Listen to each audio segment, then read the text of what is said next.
Broadcasting live. It's America's longest running talk show on computers. It's Computer America, bringing you the biggest names in technology with guest interviews, new products, and your emails. Listen live at computeramerica.com on any device around the world.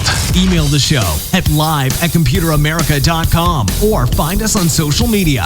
Be sure to check out our website for contests, giveaways, show notes, live video stream, podcasts, and more. You're listening to Computer America.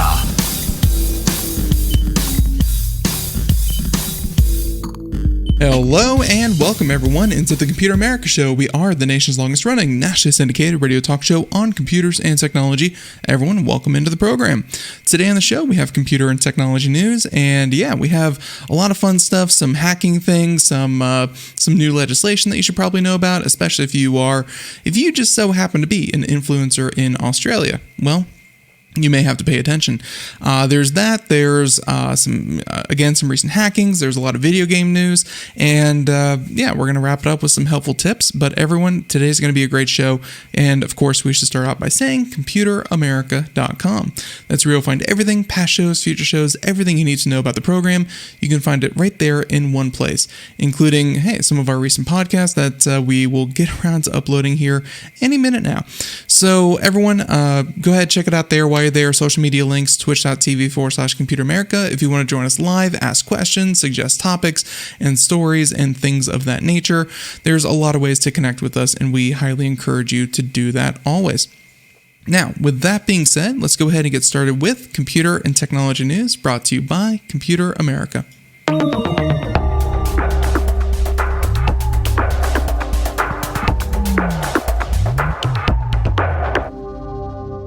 So everyone, as I said before, if you happen to be an influencer in Australia, but more namely, and something that, maybe I'm just a little bit too old to understand, but a financial influencer. And, I remember that when we were on other radio stations, that we used to have to say, this is not financial advice. Nothing said on this program should be taken as financial advice. Invest wisely. We had those kinds of disclaimers. Whenever you have shows like, Kramer on Mad Money, he says, hey, this is stuff that I would recommend that you do, but, I'm not really saying that you have to do it. This is, speculative. This is not financial advice, and, you should seek a professional if you're thinking about investing money. Those kinds of regulations have been in place for radio, television, and, a lot of other publications. They have to, put disclaimers saying be careful with your money. Nothing here is a sure thing, and you can lose your money. One area that's lived in a little bit of a gray area is the idea of a not tech influencer, but rather a financial influencer. So this is coming to us from BBC Tech, and they're saying that influencers in Australia, namely, but I would not be surprised to see further legislation in places like the United States, risk jail time for breaking finance tips rules. There you go. So, what do we have? We have here that the influencers in Australia face up to 5 years in jail if they break laws on financial advice. So think about this. Anyone can start a TikTok. They can, anyone can start a TikTok. They can go on there, make videos, do all their due diligence, and just start spouting out, saying that, look at this stock. This stock's doing amazing. It's going to be great. You should invest all your money in this stock. I guarantee it's going to go up, 200% in the next 6 months. You should definitely get in on the ground floor of this. I am too. You have that, you have people saying that, I feel like this stock, that stock. They can start spouting off just about anything that they want, and no one's ever going to call them on it. There's no legislation saying that they can't be doing that, but now that seems to be changing. A 2021 ASIC survey suggests that 33% of 18 to 21-year-olds follow financial influencers, and it also found that 64% of young people in Australia changed a financial behavior because of an influencer. They mentioned that ASIC Commissioner Kathy Armour said that it was crucial that influencers who discuss financial products and services online comply with financial services laws. If they don't, they risk substantial penalties and put investors at risk. There you go. Which is, again, kind of what I'm saying. Anyone can start a TikTok channel, but you're still liable for what you say on that medium, on that on that platform. They also say here that I think this is some of the clearest and best communication they've ever put out, potentially ever, she told the paper, which it's someone who discusses financial investments on Instagram, TikTok, and Twitter, and they told that the sheet was actually useful, because I think that a lot of people, they want to keep doing what they're doing, but they also want to stay within the bounds of legislation. They don't want to run afoul of the law. They don't want to, break the law, face penalties, anything like that. But rather, they would want clear communication. What can they say? What can they not say? What do they have to say before they say something? They want all that in plain English, and that seems to be what the Australian government is giving them. Saying that, quote, obviously everyone will now madly scramble to become compliant, but that was the point, end quote. The information sheet also gave a number of examples of statements that could constitute financial advice. For example, quote, I'm going to share with you 5 long-term stocks that will do well and which you should buy and hold, end quote, was probably financial product advice. There you go. But you can save money each week by preparing your own lunches for work instead of eating out. That's more of a budgeting tip than any kind of investment advice. So that would not fall under the purview of, the laws and regulations. So, and it points out that sharing affiliate links which send followers to online brokers could be offering a financial service and might require a license. So you could imagine, places that offer like a referral code for, some kind of crypto wallet or some kind of online investment like Robinhood app would maybe require you to have a financial broker's license as well. So they're saying that in February, the UK Financial Conduct Authority urged caution over the use of influencers in the marketing of financial products, because obviously a lot of these marketers, their audience tend to skew younger. That's just the way TikTok, Instagram, kind of is. Their audiences skew younger, and it's really dangerous, especially what we've seen with the cryptocurrency space. A lot of people are brought in, and I actually just finished reading an article about what's happening at South by Southwest. I'm so old school. I thought South by Southwest was just a music venue. Maybe some video games thrown in there, and maybe just a little bit of a tech show. No, South by Southwest has been turned, or at least a large part of it has been turned into NFTs. It's disgusting, but a lot of people that are there are influencers and marketers and people who are trying to get people into cryptocurrency, into NFTs, get your money in, invest, put money into these things, and you can be rich too. You can be rich quickly. This money can be yours if you just put it in our NFTs or put it in cryptocurrency. That kind of predatory behavior is something we've seen a lot of, and it's unfortunately hit the younger audience even harder. Let's face it, the world is a mess right now. I'm sure that a lot of people are looking for ways to make money because they feel there's a system that is not set up for them. They see wages have stagnated. It's been a huge fight to get wages to increase. Inflation has increased, just as fast as wages have. So people who do get increases in wages actually don't because of inflation. They see, climate change is a big problem. They see so many things going wrong in the world that they really see that their future, their financial freedom that they're looking for, the best chance of it is not through hard work, unfortunately. The best chance of it is actually going to come from a get-rich-quick scheme. And man, people are predators out there. So in January, proposed new laws were announced in the UK to deal with misleading crypto asset promotions. The laws would make qualifying crypto assets subject to the same rules as other financial promotions, such as stocks, shares, and insurance products. Honestly, wide-scale adoption. Like, I know that cryptocurrency has always kind of had this thing for being decentralized. No government can hold us. No government can control us. But really, what a lot of people who are fans of the technology wanted was widespread adoption. Even governments would start using cryptocurrency. Everyone around the world would be able to use cryptocurrency. And this kind of adoption, it's important. You have to have regulation. As soon as you start lumping it in with stocks, bonds, shares, cash, banks, these kinds of financial institutions, let's face it, that means that it's reached a certain level of legitimacy and a certain level of scrutiny. And that's going to be good for consumers, maybe not so good for people who are essentially running a casino. So there you go.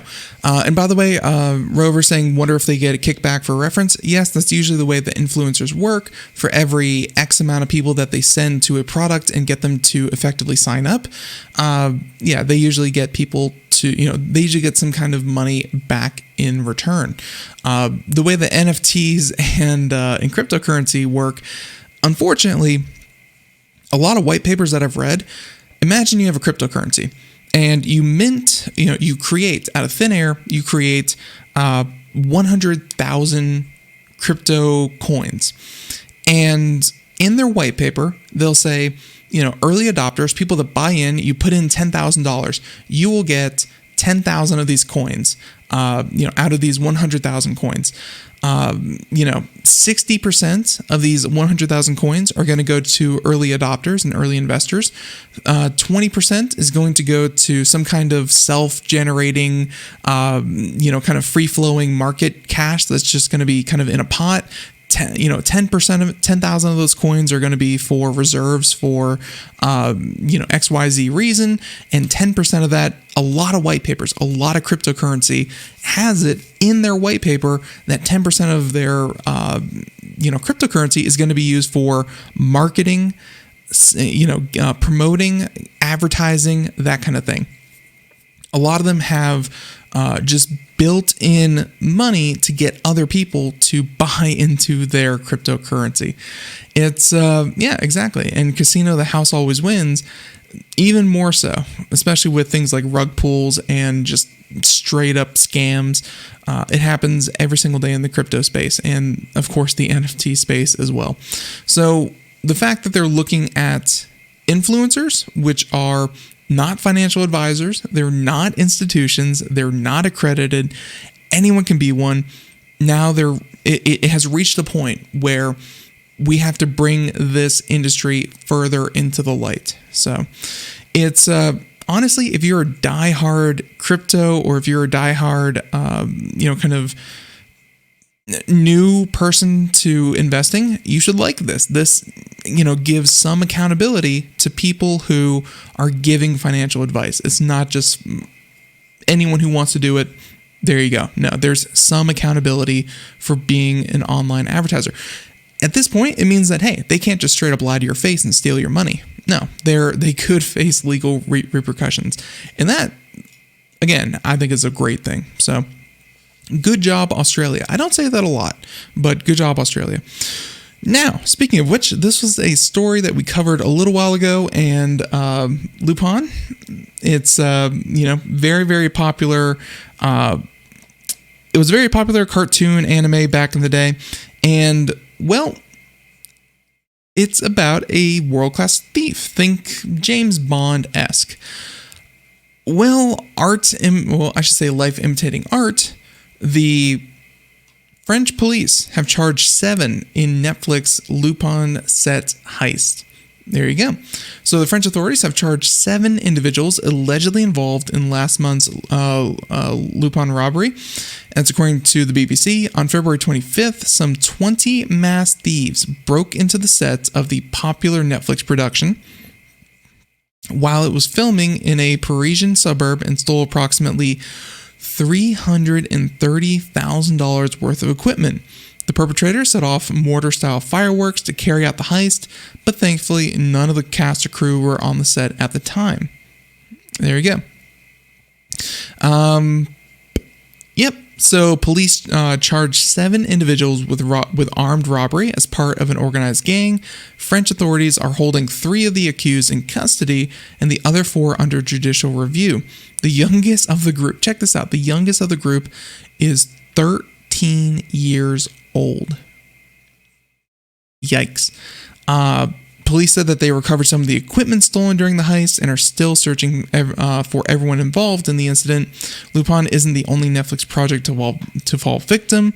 There was also on the set of The Crown, which $200,000 worth of antique props were stolen on that one as well. So, it's I'm sure that this has been a thing, but it was just so weird that within 2 days, they 2 different sets of Netflix were stolen from. I think that was really the bigger issue, and I'm glad that everyone is kind of okay with this, or not okay, but I'm glad that everyone is okay through this, and hopefully they can get back to making it, because I'm actually really curious seeing the new Lupin story. So there you go.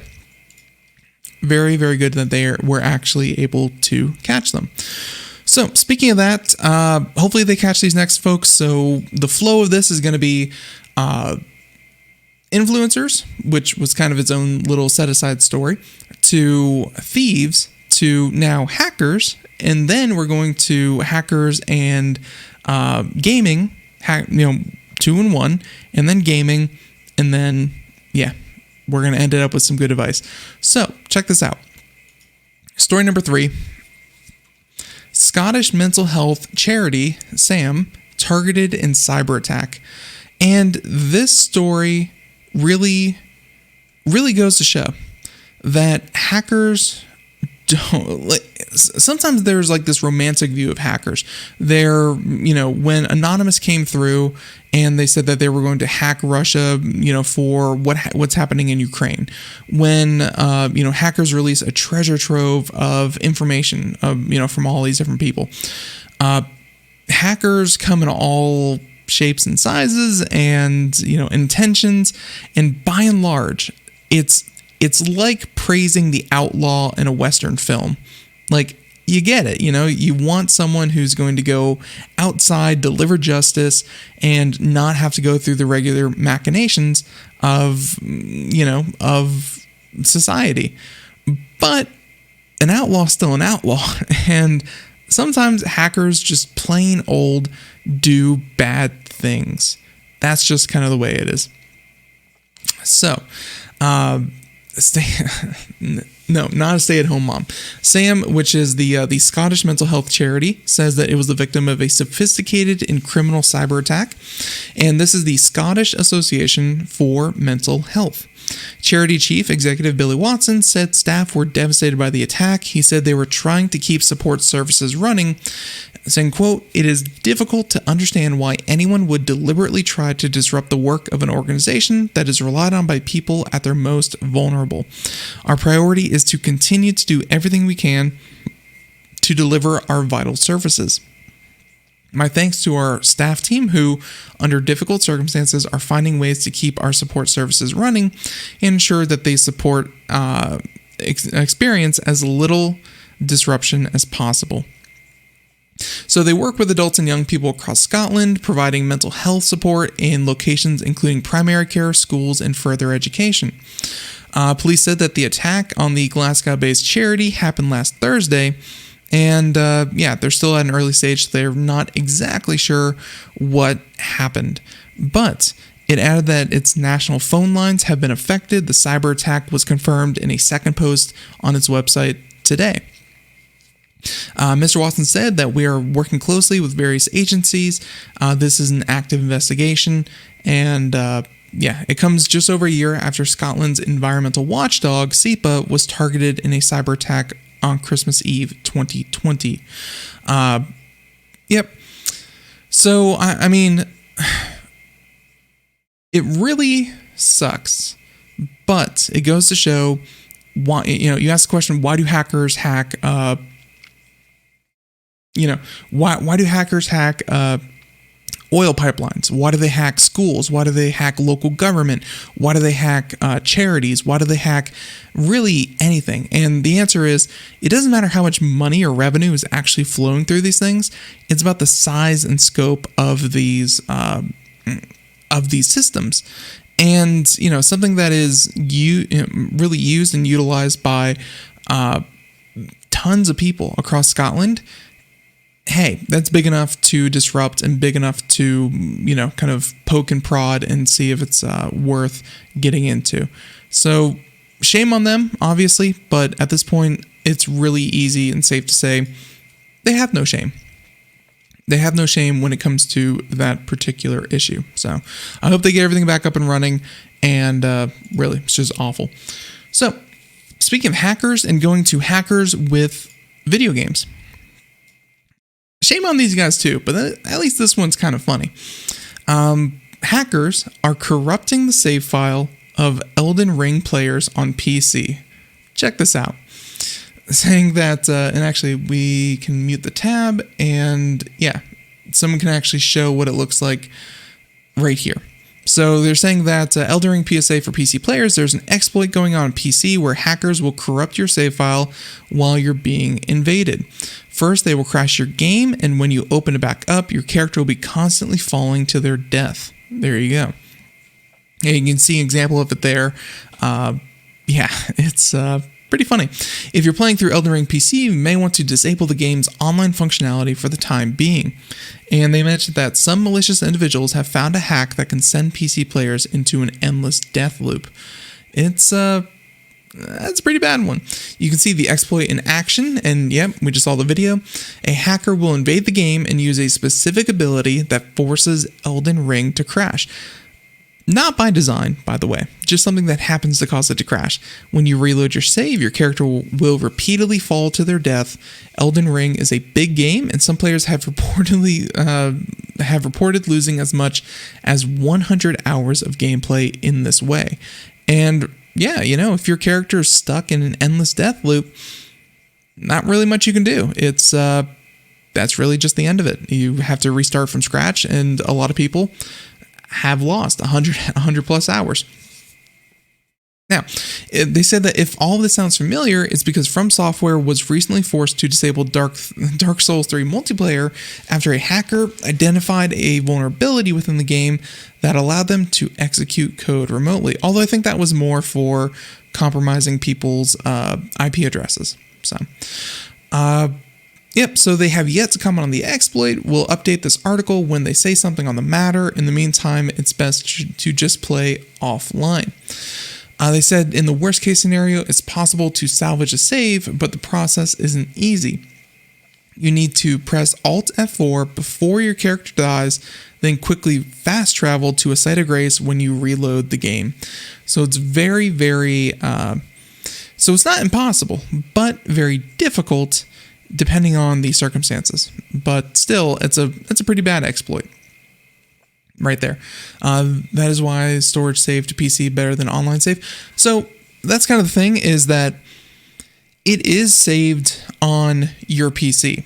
It's just that when they use this ability through online play, so you're playing with other people, PvP and the like, when they use this ability, it crashes the game. It causes the save file on your PC to update.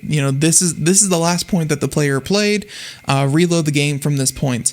It's just reload the game from this point kind of means right before you die, falling into the abyss. So it corrupts your save file on your PC, but it can only be triggered by playing online. So just a fair warning out there. That's a really bad exploit. So let's hope they take care of that one fairly quickly. Now, there's that one. Let's go ahead and move over to just this one. Very, very quick. Just a personal story of mine. Check this out. The Overwatch 2 PvP beta starts April 26th. And I'm a huge fan of Overwatch. So yeah, why not give them a little bit of promotion?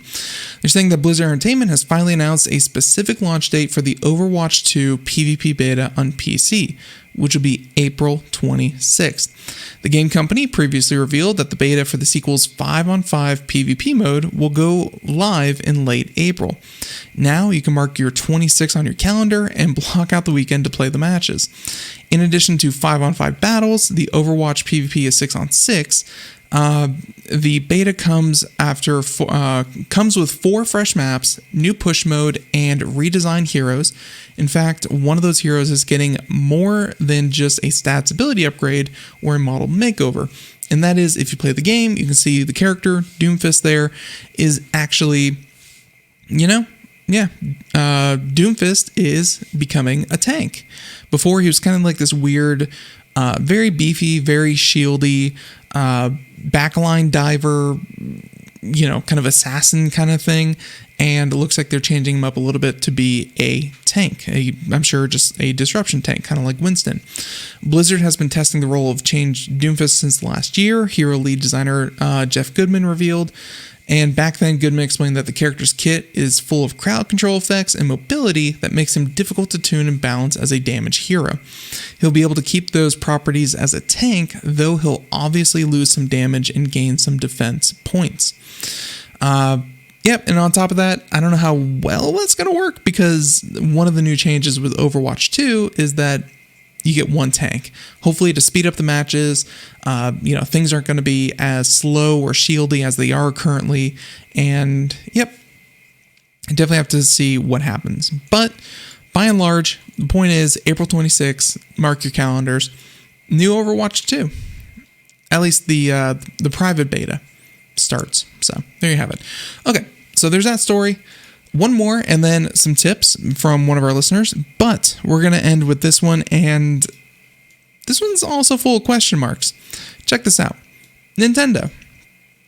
This is coming to us over from Engadget, and the Nintendo Wii and DSi stores have been down for days with no explanation.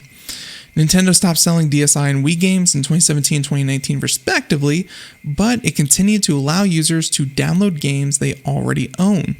Now, both stores have gone completely offline with no explanation from the company. If you try to select the Wii Shop channel, you'll just see a blank white screen and an error code, a situation that has persisted for around 4 days. When it initially shuttered those stores, Nintendo said they'll be able to download purchased games for an unspecified period of time. However, it warned that the servers would eventually be shut down completely, meaning folks wouldn't be able to download or transfer purchased games through the Wii System Transfer tool. There you go. Nintendo has kept those stores running for a long time, since 2006 in the case of the Wii, but folks would rightfully be upset if Nintendo shut off their access with no heads up whatsoever. And I kind of get it. 2017, 2019 though, it's pretty old. My point with bringing that up is that they shut down the stores in 2017 for the DSi.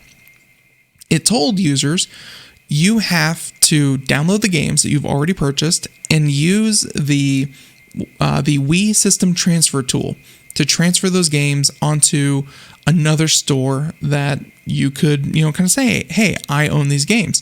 The store that you are currently using is going to be shut down.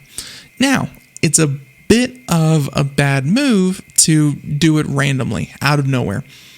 But at the same time, this is something that has been going on, saying we're ending this 2017 till ? Get your stuff off now. And it just turns out that now happened to be 4 days ago instead of ? Giving people 3 years and 5 years to get the games off of these stores, that feels like long enough.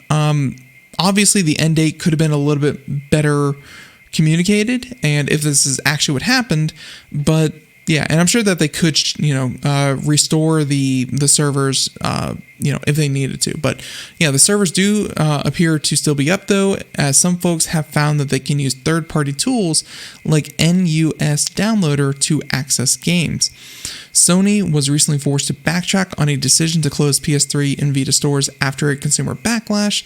The situation isn't quite the same for Nintendo, but it should probably provide some kind of explanation if the stores don't come back online soon.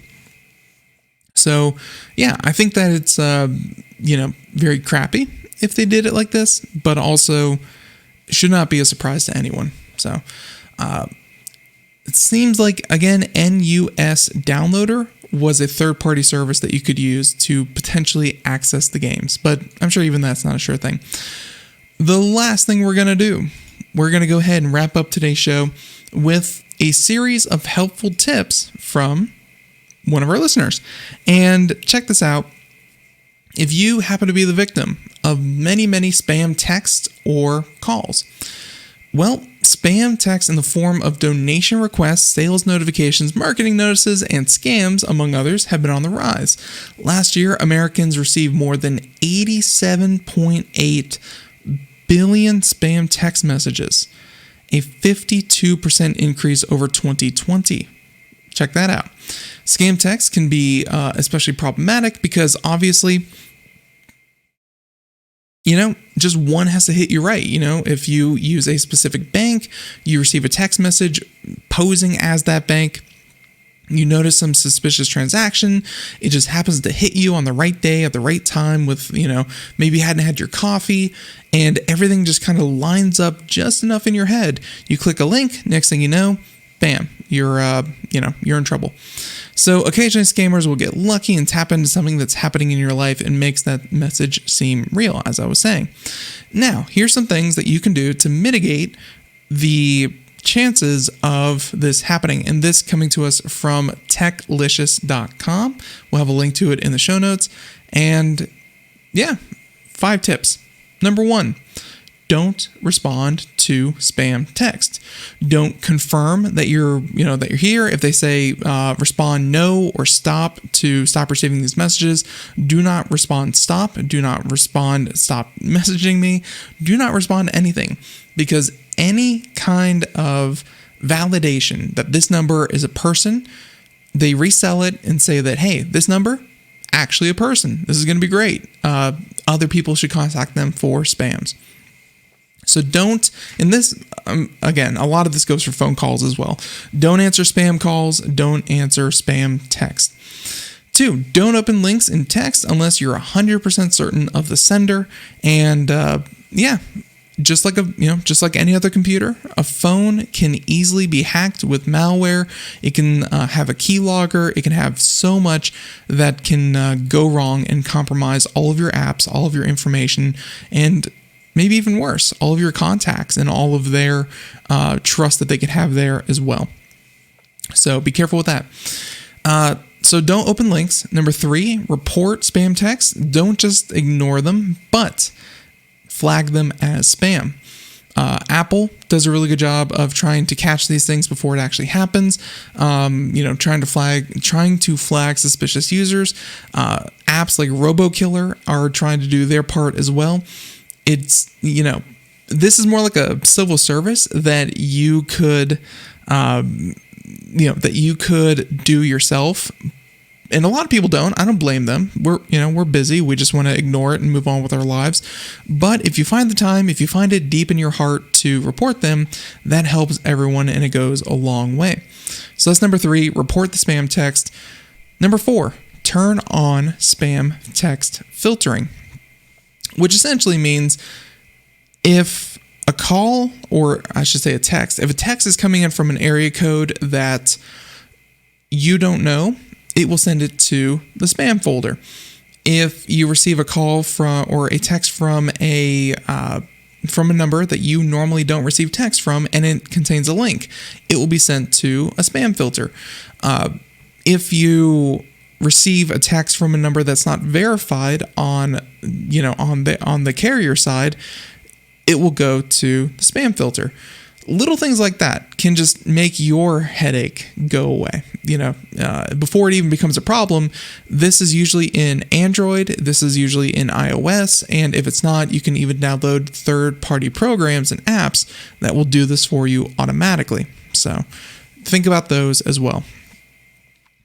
Okay, so number 4, turn on spam filtering. Number 5, don't give out your real number. And this one is, I'm not the biggest fan of this tip, but they're saying you risk your number being stolen or sold whenever you share it or to sign up for a text notification or enroll in a store loyalty program. If you need to give out a number, use a virtual phone number, line, or burner number to keep your phone number private. I'm not the biggest fan of that one. Who can keep track of all that? Yeah, you can use apps to create fake numbers, and hey, that might be something that you're perfectly fine with. But personally, seems like overkill, and you're never going to keep track of it. Give number to local police department or FBI. And that's always been when we had our live call-in number. Man, we received a lot of spam calls for people who would give out the contest email or, kind of the show number. So we appreciate everyone out there who gave the show number out to Taco Bell and the likes for giveaways. So, 866-606-TALK. You can, of course, call us there. No, that's no longer a number. So, with that being said, everyone, those are some helpful tips. Very, very nice article by Susan Contra. Appreciate that. And in the meantime, everyone, that's about it for today. We hope that you learned something, you enjoyed. Those are the best headlines that we have for the day in regards to tech. So, everyone, thank you for tuning into the program. I want to thank you so much. And once again, computeramerica.com. That's where you'll find everything, past shows, future shows. And I promise, the podcast, it will be there, everyone. We'll be back tomorrow. Until next time, have a great day. Thanks so much. Bye, everyone.